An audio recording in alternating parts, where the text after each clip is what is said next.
خواجہ نظم الدین کی پیدائش 19 جولائی 1854 کو ڈھاکہ میں ہوئی اور ان کا تعلق بنگال سے تھا۔ پاکستان کے دوسرے گورنر جنرل خواجہ نظم الدین بنگال کے ممتاز رہنما تھے، جنہیں آزادی کے بعد مشرقی پاکستان کا پہلا وزیر اعلیٰ نامزد کر دیا گیا تھا۔ قائد-اعظم کی رحلت کے بعد انہیں پاکستان کا دوسرا گورنر جنرل منتخب کیا گیا۔ وہ اس عہدے پر وزیر اعظم لیاقت علی خان کی شہادت تک فائز رہے تھے۔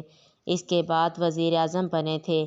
ان کے گورنر جنرل کے عہد میں پنجاب کی صوبائی حکومت کو برطرف کیا گیا تھا، لیکن وہ خود انتہائی بے ضرر علامتی قسم کے حکمران تھے، کیونکہ اختیارات کا منبع وزیر اعظم کی ذات تھی۔ البتہ بنگالی ہونے کی وجہ سے بالخصوص مشرقی پاکستان میں ان کا 3 سالہ دور پرسکون رہا۔ انہوں نے آرڈیننس فیکٹری کا افتتاح بھی کیا۔ 1953 میں سعودی عرب کے بادشاہ سعود بن عبدالعزیز پاکستان میں خصوصی امداد کی غرض سے تشریف لائے تو خواجہ نظم الدین اور حضرت سید غلام میران شاہ رخ مخدوم الملک حضرت سید غلام میران شاہ نے اس وقت 9 لاکھ روپے نقد رقم عطیہ کی تھی، جس سے خانہ کعبہ کی تزئین و آرائش کی گئی تھی۔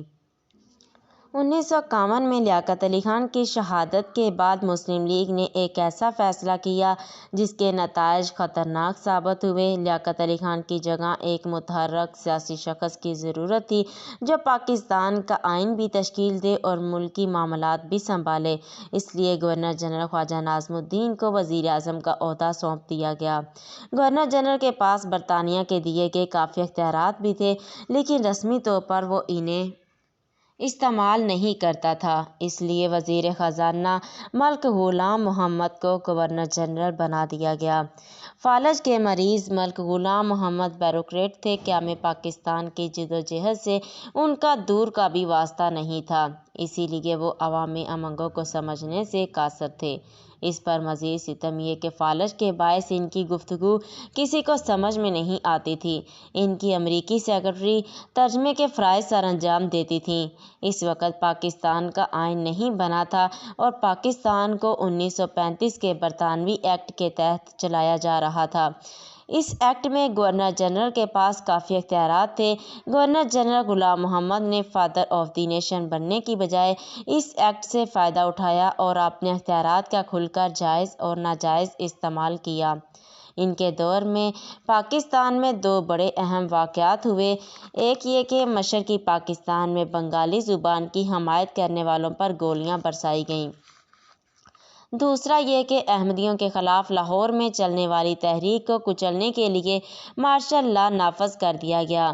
یہ لاہور کی سطح پر نافذ ہونے والا مارشل لا پاکستان کا پہلا مارشل لا تھا۔ اسی پر بس نہیں بلکہ غلام محمد نے اختیارات کا ناجائز فائدہ اٹھاتے ہوئے وزیر اعظم خواجہ نظم الدین کو برطرف کر دیا۔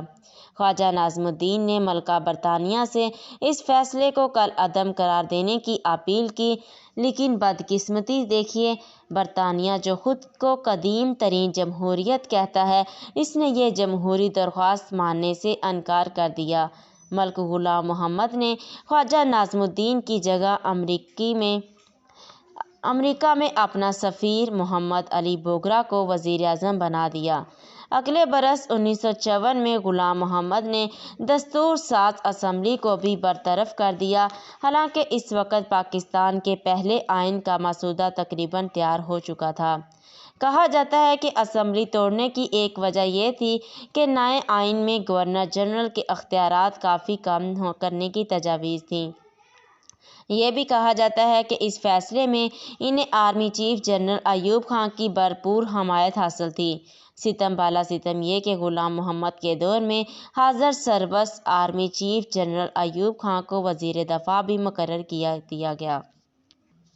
خواجہ نظم الدین نے 22 اکتوبر 1964 کو وفات پائی اور 17 اکتوبر 1951 سے لے کر 17 اپریل 1953 تک پاکستان کے وزیر اعظم کے طور پر آپ نے خدمات سر انجام دیں اور ان کی وزارت عظمیٰ کی مدت تقریباً 3 سال 1 ماہ پر محیط ہے اور ان کا مقبرہ ڈھاکہ میں ہے اور انہوں نے 70 سال کی عمر پائی۔ ان کا تعلق بھی مسلم لیگ سے تھا۔